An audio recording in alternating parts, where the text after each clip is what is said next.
Welcome, everybody, to season 4, episode 15 of The Buzz with yours truly, Mama T. Tonight, we've got a very special guest. He is an independent artist, and he is it's so cool. Okay, so you know how Bobby used to, anybody who ever watched him live when he was on the stage by himself used to use that looping pedal, so then he'd play the bass line, and then that would be playing, and then he'd play the lead rhythm, and then that would be playing on top of it, and then he'd play lead while he was singing along with all of it. And this guy has taken that to the extreme. His name is Max Boost and the Powerups, and stay tuned from this brief message from Grand Forks Best Source, and we'll get right to it. Today's episode is sponsored in part by Grand Forks Best Source. They're a cutting-edge local media broadcasting studio with captivating shows, on-location event coverage, and unparalleled advertising opportunities. Grand Forks Best Source has become a haven for podcasters like me seeking to bring their visions alive. If you're a podcaster looking for studio or platform, or a local business seeking to advertise, go ahead and email Paul at local@gfbestsource.com. You can call him at 701-740-9337, or you can go to their website that's listed on your screen there, gfbestsource.com. Tell them Mama T sent you.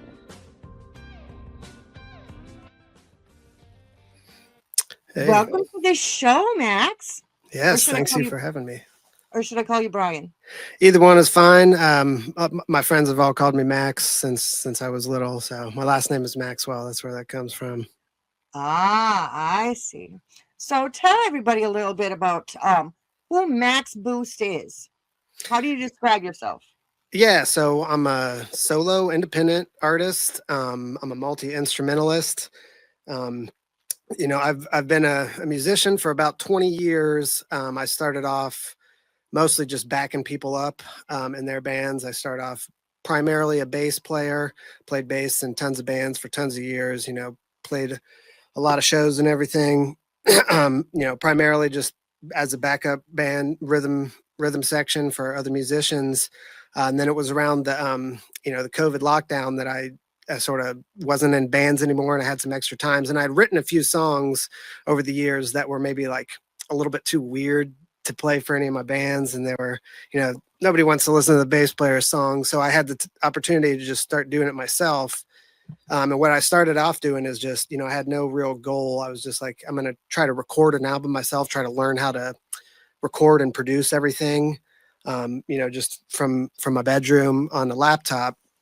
So I started doing that. And then once the first album came out, I was really proud of it. And so I tried to make a thing of it. And that's how Max Boost and the Power-Ups got started, I guess. So yeah, it took me a while to figure out how to, get to playing everything live and everything. And I've learned quite a bit about how to record myself. But yeah, I play all the instruments, I sing all the songs, write all the songs, and record myself here in my home studio. Now, home studio. Mm-hmm. I've got to ask. I mean, okay, you're a really smart guy. You got a PhD, right? That's right.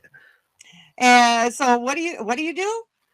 I have a PhD in biophysics. So now I'm currently working as a cell biologist at St. Jude Children's Hospital, Research Hospital. I work on the research side, so I don't work with patients or anything, but we study, just the cellular mechanisms of neurodegeneration and neurodevelopmental diseases. So yeah, it's pretty cool as far as day jobs go, I guess. Definitely. Yeah. Wow. And how do you balance all this? You say this is your home studio. Obviously, you can't do it away from home because Right. You would have no family time. But how do you balance like the job at St. Jude's, the music, and the family? I mean, you've got kids at home. Right. Yeah, I mean, it's been difficult. Like I said, when I first started this sort of solo project, it was during COVID and I had all sorts of time. But since then, it's definitely been a balancing act. So I have a 4-year-old at home. And when he was born, for the first year, I really just didn't do any music because I just couldn't find time. I also have a 14-year-old. that's still living with us. But I've just what I started doing is just trying to figure out how to do something every day, right? So what I do, like my routine a lot, is my wife gets up and goes to work before me. I'll get up and sort of she works really early. She's got to leave the house around 5:30 or 6 in the morning, and I'll like help her just pack her lunch and get breakfast, and she gets out the door, and then I have like an hour before the kids get up to myself. And so maybe 6 o'clock in the morning is not the ideal hour, but I've learned to just get in a rhythm with that. Um, and work on songs, then work on my sort of music business, posting stuff, and then on the weekends I have the weekends off. I just either when the little one's taking a nap, or if the older one can keep an eye on him for a minute, I come up in my studio and do stuff. So when I was younger and I was in bands, I used to play out at bars late night all the time. I had to slow down on that a little bit. Just now trying to get back into the live gigging a little bit more. But yeah, I mean, really, it's just been about trying to figure out like what is the most efficient way to get things done, having a plan of what it is I'm going to get done. Because I never get these like a whole day in the studio or like a 5 hour block. So I'm just like, what can I do in an hour? And so maybe that'll be like coming up with lyrics and coming up with chords. Maybe that'll be recording a drum part with a bass line I've got, or maybe it'll be shooting a little video for social media or whatever. Wow. That yeah, you're just so busy. I can't imagine. And I love like both of our studios are obviously upstairs. Yeah, yeah. You got some cool posters back there too. We do have some live viewers already. We've got Ricky. Hi, Ricky. We've got Allie. Allie says, "Bless your soul," and that popped up when you were talking about St. Jude's. Yes. Yeah, So it's an amazing place to work. we're going to get into that too. But first, I want to know what got you into. You said you've been a musician for about 30 years. What got you into music? And did you take lessons when you were a kid? How supportive was your family? Yeah, so I guess it's probably been close to maybe like 23 years I've been playing. So actually, I came to it a little bit late. When I was in, middle school, I did have an electric guitar and I took a few lessons, learned some like Nirvana songs because that's what everyone learned when we had a guitar back then. But I really didn't take it very seriously. I never practiced what my teacher taught me at my lessons. So my parents were like, we're going to stop paying for lessons if you're not going to practice. And I was like, well, I probably won't practice. But then when I got into college, when I was about like 20 years old, I started hanging out with a group of guys that would all just like sit around their house or on the front porch and jam. They all played guitar or like banjo or mandolin or something. And they would all mostly just kind of jam on like Grateful Dead tunes or old country tunes and stuff like that. And so I thought that was really cool. And I had them just start teaching me how to do that. So I had like a little bit of the muscle memory from having taken guitar lessons, so I could kind of like figure out how to play the chords. But so I started just strumming along these Grateful Dead songs with my friends, and then eventually, when I was about a senior in college, they started a band, and they were like, "Well, we're better at guitar. Why don't you try the bass?" And so one of their friends lent me his bass, and I just started playing it, and it was. I immediately just like had a vibe with the bass that I never had with the guitar. And so we just started practicing.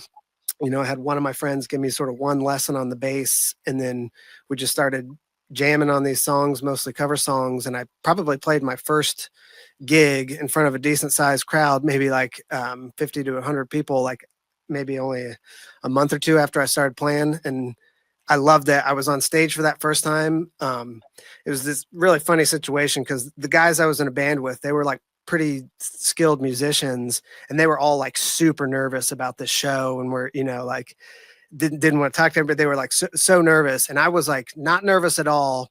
I was like up there in front playing my bass, and I was like terrible at the time. Like I could barely play my instrument, but I had all the confidence in the world.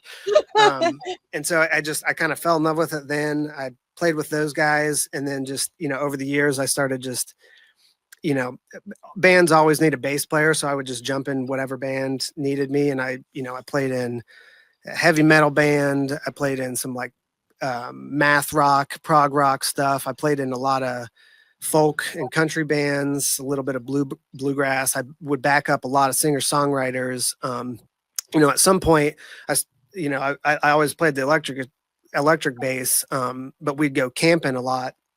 And so I wanted to figure out how to jam with my friends around the campfire. So I got an upright bass, and then that made me even more popular with the sort of singer songwriters that wanted to have a upright bass player to fill in. And yeah, so I just did that in Really? bands for years. And then yeah, over the years I wrote a few songs, but I never really tried to sing or anything myself until more recently. So how far into it were you when you got married? Because being a musician, all these women, they just Yeah. So I'm actually, so I was married once before, to somebody that I was in a band with, and we played together a lot. We subsequently got a divorce, and then I got remarried. I think we've been married for coming up on 8 years, so we've been together for the last decade. But yeah, really, I've been off the market for for the majority of the time I was in the band. When I first started and I was in the rock bands, I thought maybe it would help me with the ladies, but it didn't really too much. I'm sure um, there's jokes about the bass player and no, one of my favorite joke. Well, okay, Bobby always said it's hard to find a good bass player. It yeah, reminded me of that when you were said you had all the confidence in the world, but you sucked. yeah.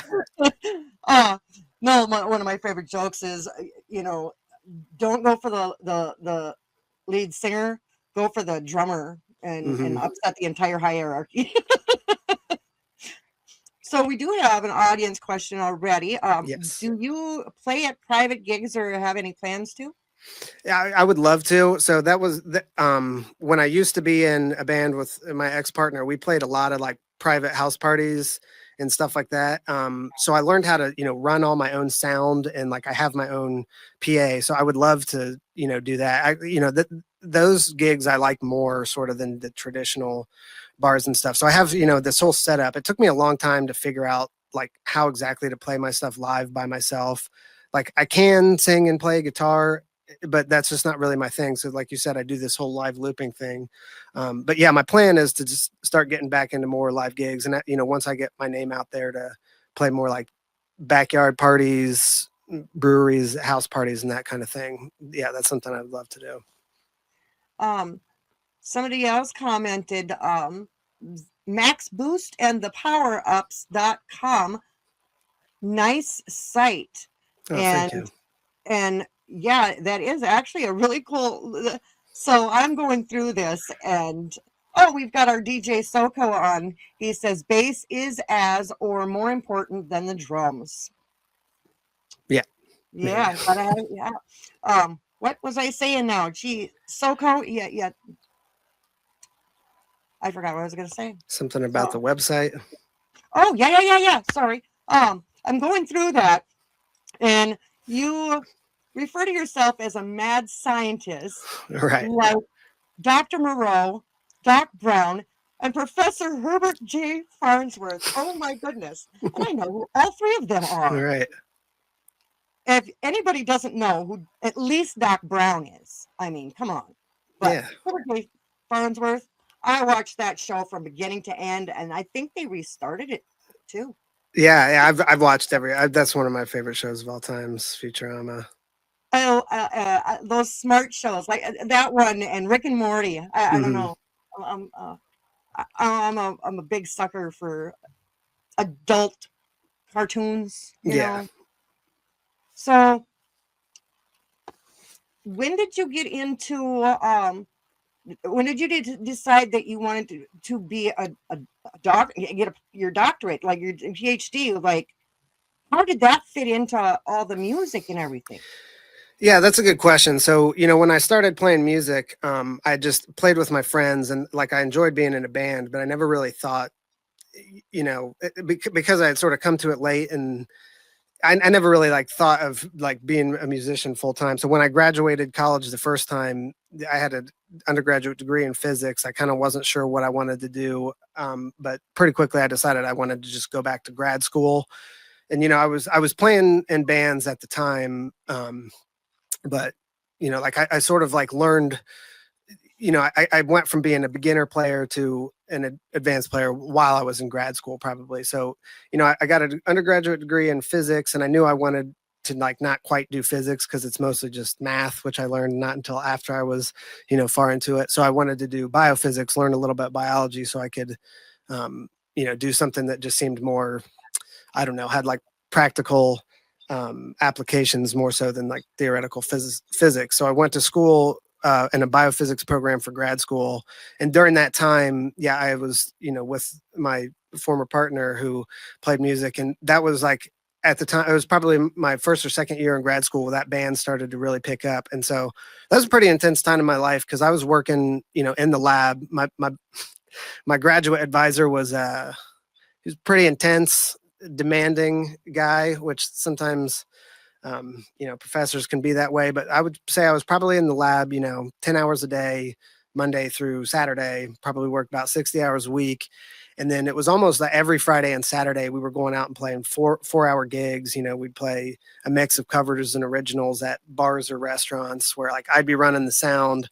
And so, I'd be like, I'd get into work at 8:00 in the morning, get off at 6, be at the bar by 8:00, play till midnight, pack up, come home and do it all again. And, I just, during all that time, like I basically would say I had, no hobbies. I didn't watch movies. I didn't watch TV. I didn't read books. I just went and did science, came home and played music. There's no time. Yeah. So that's, I mean, that was sort of unsustainable. I'm glad I've like calmed down quite a bit. Like in my 20s, I was able to do that, but and not anymore. My job is a little bit, they respect the work-life balance quite a bit more at my current job. So that works out for me. Yeah, I can't imagine how there was any time to spend with the family with all that going on. I was lucky when I was in grad school and playing. I lived in Columbus, Ohio, which is where my family is from. So, I had one kid at the time there and was very lucky to have my parents and my son's parents on his other grandparents on his other side that helped a lot with watching him. And then, I graduated with my PhD and then took a job in Memphis, Tennessee at St. Jude. That's why I moved here. And so, I did start playing quite a bit when I first moved to Memphis. We had to, it's tough to find babysitters. But my son's mom was like at home at the time. And I slowed down a little bit, but we were still playing about every weekend and working hard. It's just, but how do you have the energy for all that? How long do you think? Yeah, I mean, I don't do that quite anymore, right? So now I don't play the late night gigs so much anymore. Once I hit my 40s, the energy levels start dropping a little bit. Like I said, I do what I can. But it's just about, finding the things, that are important in your life. So, I spend a lot of time playing with my 4-year-old and hanging out with my older son, taking him to basketball games and stuff. My little one will come in here and like I shake the shakers and strum on the guitars and all that stuff. And it's just, I don't really play video games or, I don't really go out a lot. I just, all my free time I sort of spend in here in the studio doing the music or doing the music business side of stuff, which, does take a considerable amount of time the more you get into it. So, I mean, there's definitely sacrifices you have to make, so like, like I said, the day job is something that means a lot to me. So I try to put in the effort there, stuff with the family and then the music. And then I don't really have a lot of time for much else. Well, we do have to cut to our first commercial break. After the commercials, I'll get our upcoming events at Katie's Place, soon to be 295 on Cleveland. And then we are going to hear Human Thing. And you said that one's actually a cover? Yeah, but it gives a good idea of what it is you do. So yes. All right. We'll be right back. Don't go anywhere. All right.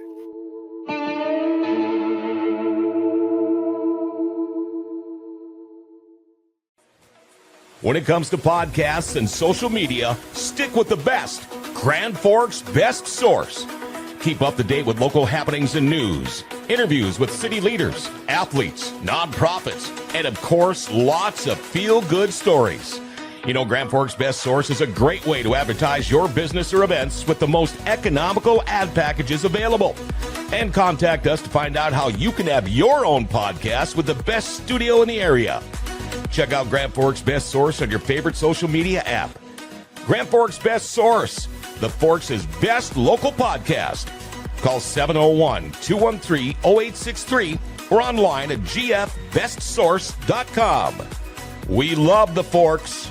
Grand Forks Best Source, giving the Forks their identity again. What's up, Red Lake Nation Radio? This is your host, DJ Soko. Come join me if you're Acer Donnell from 4 p.m. to 8 p.m. every Soko Saturday, where I have a new segment, Soko's Metal Madness Hour from 7 to 8 p.m., bringing the North all the new and classic metal to the masses. The first 3 hours will be the old school hits, the rock and roll classics, and all other genres of music. Even country. So come take a cruise with me, DJ Soko, bringing the fire right here on 105.3 WRLN, Red Lake Nation Radio. Yeah. This episode is brought to you by AFS Automated Financial Services, your partner for fast, reliable, and affordable payment processing.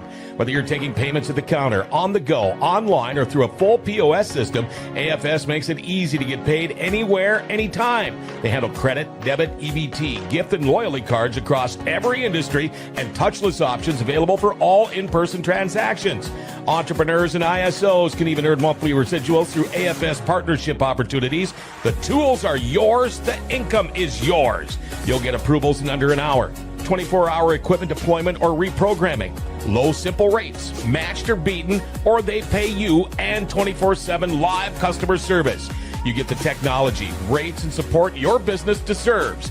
For a free cost analysis or rate quote, call 1-877-738-5010 or visit automatedfinancialservice.com.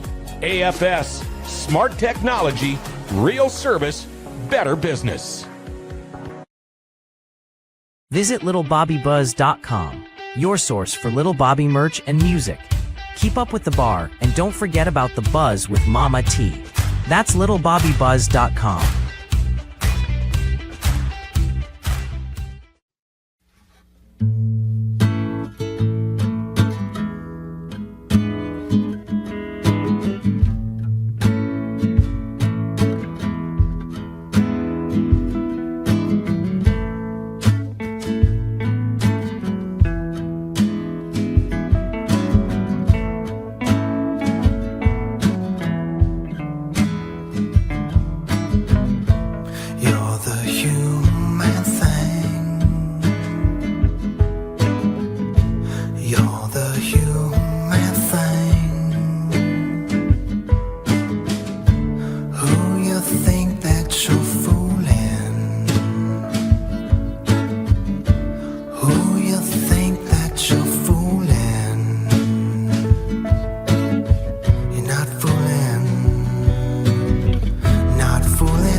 Wow, that is so cool. So not Yeah.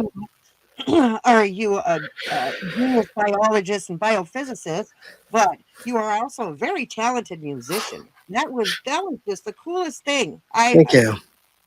And that one you said that's a cover. Who does that originally? It's a band called the Be Good Tanyas. They're not super popular, but they had kind of a cult following in the like early 2000s. They're a Canadian trio of three ladies. The one singer, the one who wrote that song, Frazee Ford, she still is around and touring and has a pretty epic solo career. But they had just like a huge influence on me when I was playing folk music before.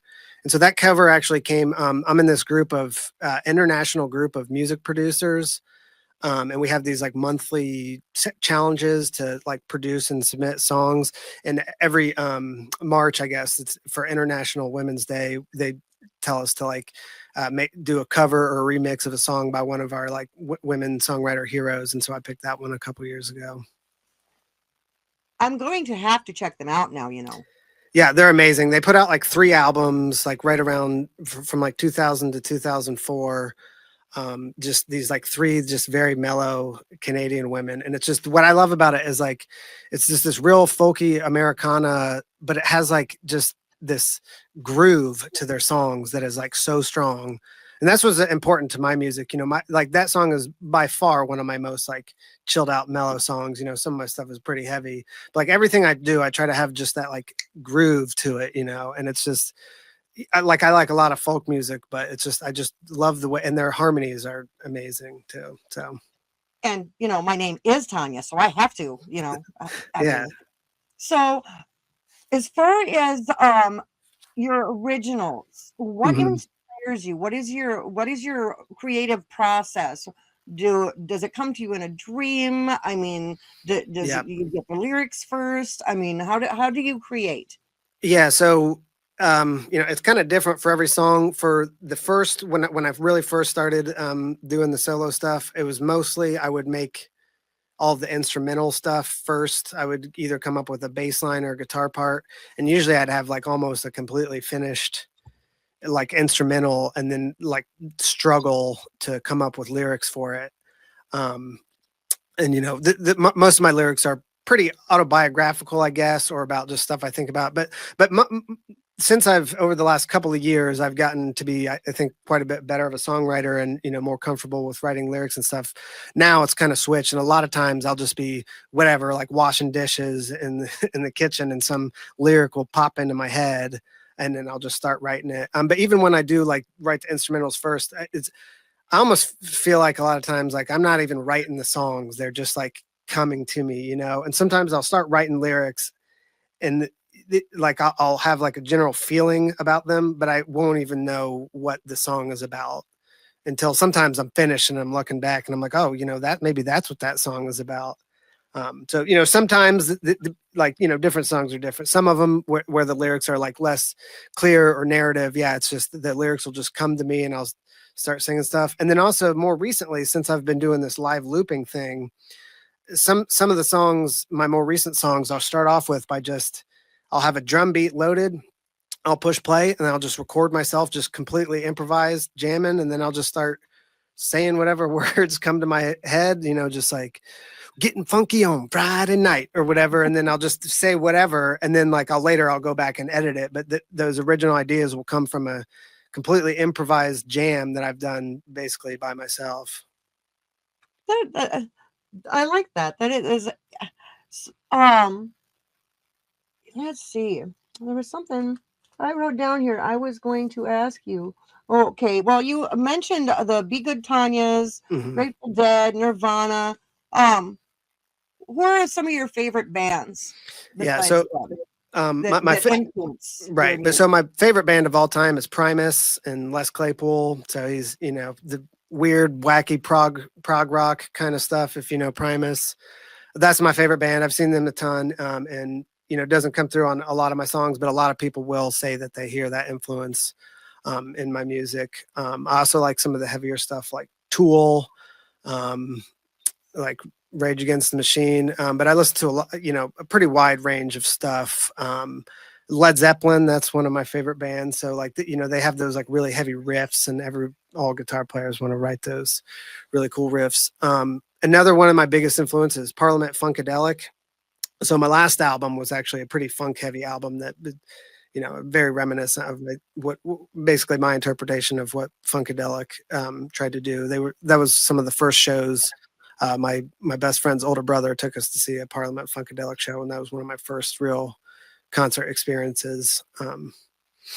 But yeah, my influences range everywhere. R.L. Burnside, he's like a blues guitarist from North Mississippi by here in Memphis. I take a lot of influence from him, and Larkin Poe is I recently just discovered them. They had a big influence on 2 albums ago, that stuff. And then lately I'm listening to just a whole lot of other independent artists that I've just found randomly online. And those are some of my biggest influences currently. And see, that's what I'm doing too, because I know a lot of these people through Bobby and spending time with him and going on the road with him. I made a lot of connections out there, and then those connections send you places, and so I have those people on, or I'm just scrolling through Facebook and somebody's music popped up offering me a free CD, and I'm like, let's check this guy out. Yeah. And I just, viewer question, favorite Primus song? My favorite Primus song? That's really tough. It changes all the time. Let's see. So my favorite Primus album is probably the Brown album. I'll say that. There's a couple of songs I like on there. Puddintain and what's that first song called? The Return of Salington Willoughby. I really like Bob. I don't know. Tommy the Cat. I don't know if I can pick a favorite, but yeah. So on your description it says multi-instrumentalist producer, electro funk, psych rock, acid metal, chill wave folk, and trans blues. Yeah. Explain. So I know a little bit about the blues, but I don't think I've ever heard of trans blues. I kind of get where the rest of these are. Describe to me what some of these are. Yeah. So, I mean, I don't know that I put a whole lot of thought in that. It's really, I feel like I do I try to just mash up genres. Like I said, my influences are really diverse. And then the sort of instrumentation, what I really try to do is blend sort of like roots rock, and like hard rock and blues with some electronic music production techniques to create this kind of stuff. So yeah, although I will say for trance blues, that's sometimes the North Mississippi style of blues, just in its raw form is called trance blues. The reason for that is, a lot of times when we think about blues, we think about the 12 bar blues and these chord progressions. But a lot of what they would do in the North Mississippi blues is just the whole song just sort of vamps on just one chord, right? And so it just has this groove that just keeps going and is kind of like a trance. And like even R.L. Burnside himself actually released a couple of albums in his later years where he worked with producers that were almost like hip hop producers that, took his guitar riffs and just like looped them and, made these cool stuff. So I don't know, but I mean, the way I try to describe my music, people ask me, what do I play? And I'm like, I really don't know how to describe it. So I just, it differs from one song to the next. So we do have to cut to commercial here, Sure. Another commercial, because we are non-monetized. So send stars so we can get monetized. Share us, like us, subscribe. We need 10 more viewers or 10 more subscribers before we can get monetized on Facebook. Right. So keep that in mind. But we're going to cut to commercial. I'll give you those announcements again, and then we're going to hear an original song, Is What It Is. So stay tuned. I'll be right back.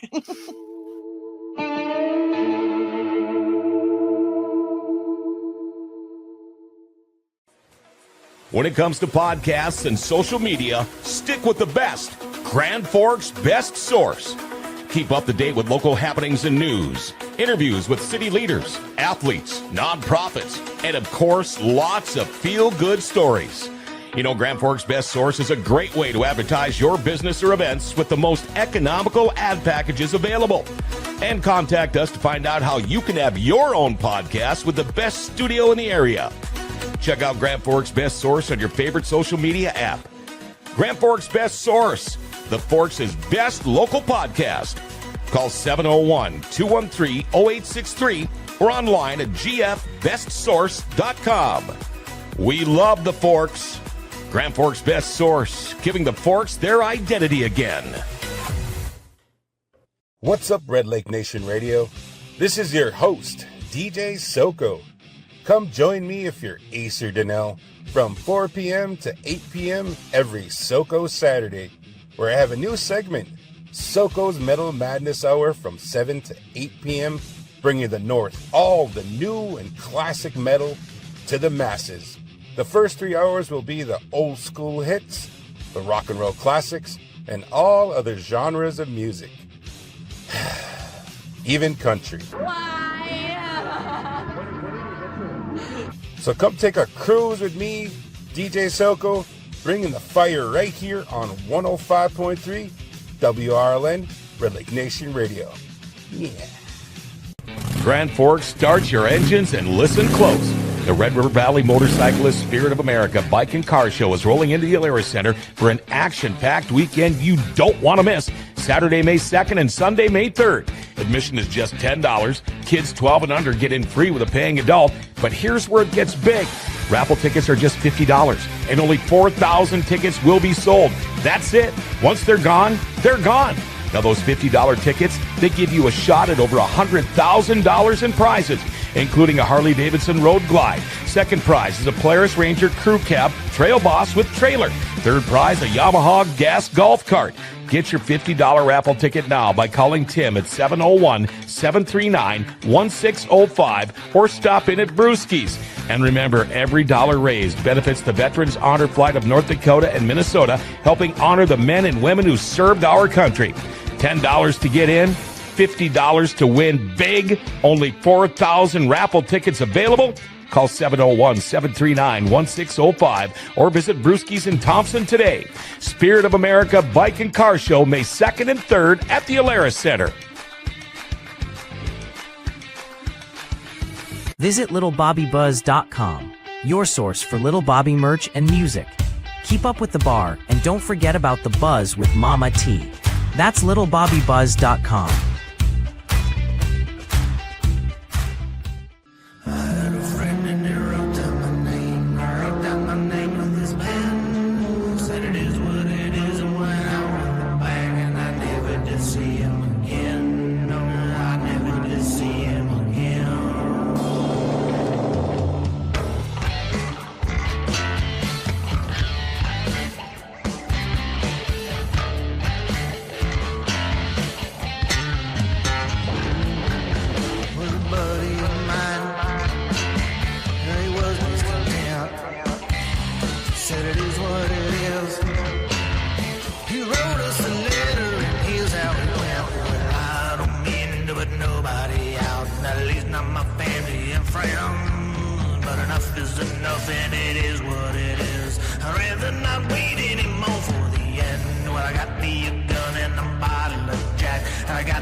love it. I, Yeah. yeah. So, who would you say your influences, maybe their influence in that song was? Yeah, that one is definitely a Primus influenced song. I think. I think people that know Primus could hear the influence in that one. But yeah, I would say that probably couldn't be any more different than the other one that we played. So it's a good example of the range of kind of stuff I do. That is a good range. And that's what I heard too. And I don't listen to that much Primus, but Hmm. that's what I was getting that feel right off the bat. We do have time for some um, viewer questions if you Sure. guys want to sneak those in there. Um, so I read on your website that some your songs cover some heavy topics. Can you Yeah. get into that a little bit? Yeah, so I mean, the song that just played is one. That song was about one of my friends that took his life when I was younger, and he actually left a note for us, and it is what it is. And some of the lyrics come directly from the note that he left. And then when I was writing that song, another one of my friends sort of passed away unexpectedly. So that's probably the heaviest topic that I've written about. But yeah, a lot of my stuff does tend to be about some of those heavier topics. Some of it does get a little bit political, just me speaking out on the causes I believe in. Some of it is just a lot of my second album is called Remains to Be Seen. That album is just sort of deals with, like, I guess, kind of having a midlife crisis or any sort of existential crisis as we like think about what it means to be mortal, and about like having kids and what our legacy is. And then some of that is just about the sort of that album. Some of the songs in there are just about the sort of nitty gritty of like everyday life as like a dad or whatever. When you're young, you picture your life some way, and then I'm sure this is a pretty common thing for people my age, or even people when they like graduate college or whatever. You find yourself in these routines, and life isn't what you expected. So a lot of my songs is about that. Like, I tend to stay away from topics like, I have a few songs I've written for my wife, but I don't really have any like breakup or love songs. I don't really have a lot of songs about like dancing or that kind of thing. It's mostly just about, the more intense I feel things and the more I'm thinking about something lately, like that's just what comes out. And like I said, I don't usually like intentionally write songs about things. It's just the music comes out of me as what it is, without me trying to direct it in any particular way. Oh, we do. Okay. All right. We can. Um, I don't do this, Soko, but I'll read your question. Even though how do you differentiate what's going on in our country, more Minnesota, or site goes toward your, how much of this goes towards your creative process? What's going on right now? Yeah. So lately, a lot of it is right. So my last album that I finished the songs mostly last winter. And so it's kind of, they're all like fun, kind of like funky adventure songs. And then since then, right, like with the stuff that's been in the forefront of my mind, without getting too much specifics, is like all the stuff that's been going on politically in the United States. So a lot of my recent songs are about that stuff, and like I said, it's not like that's what I, in a perfect world, I would be writing songs about like adventures and like battling dragons or whatever, right? But it's just like this stuff is like weighing heavily on my mind all the time, and it just sometimes I'm like, that's all I can like think to write is about what I'm feeling about what I'm seeing on the news every day. So a couple of my songs this summer are like that. The next song I release will be, pretty obviously influenced by that stuff. So yeah, the Is What It Is just came out this month, but like right at the end of August, I had a song that I collaborated with this electronic music producer from the UK called Standing on the Sidelines. And that song is basically about speaking out about what we're seeing. Yeah. Okay. See, we can do it without doing it, right? Right? Yeah. Doing my best there. Oh, there is a question here. Soko also wanted to know if Cliff Burton was any significance to you.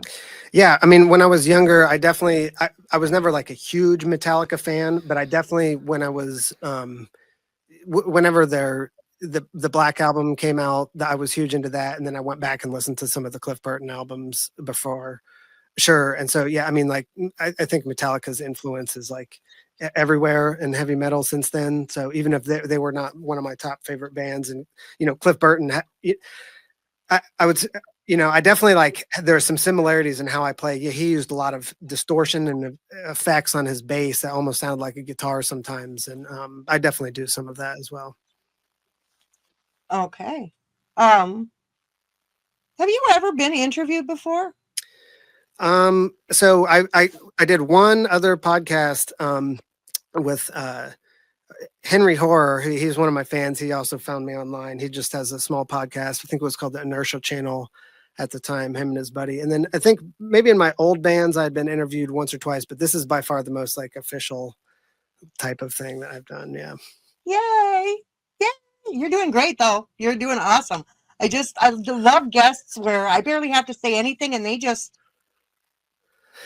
it's Yeah, this, I'm one of those this people that yeah. So in my job as a scientist, I have to do a lot of like seminars and I'm one of those people that like some people get stage fright or fear of public speaking. I'm just the opposite. Like when I know somebody's watching, I'm just like way better. And it's sometimes I have to be like, all right, just stop talking for a minute. And yeah. See, it took me a long time. So it was Bobby that got me started on this podcast. Mm-hmm.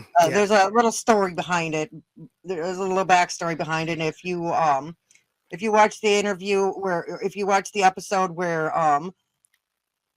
Jeremy interviews me, Mm-hmm. you'll hear a little bit more about that backstory.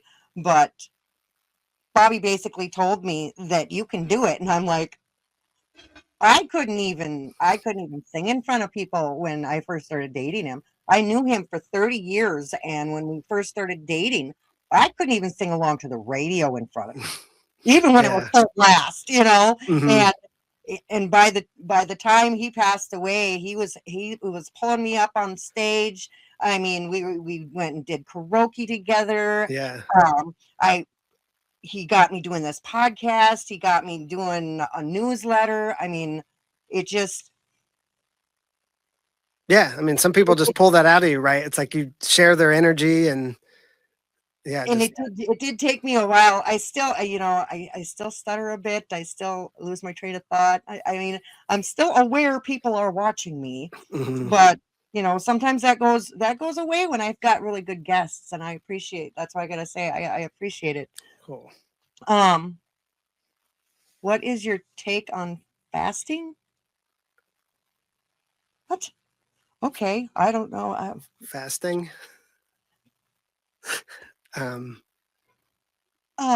That's. I'm not sure that I have one. Yeah. What I do want to know is, so how did you end up at St. Jude? Did you having children play a part in that?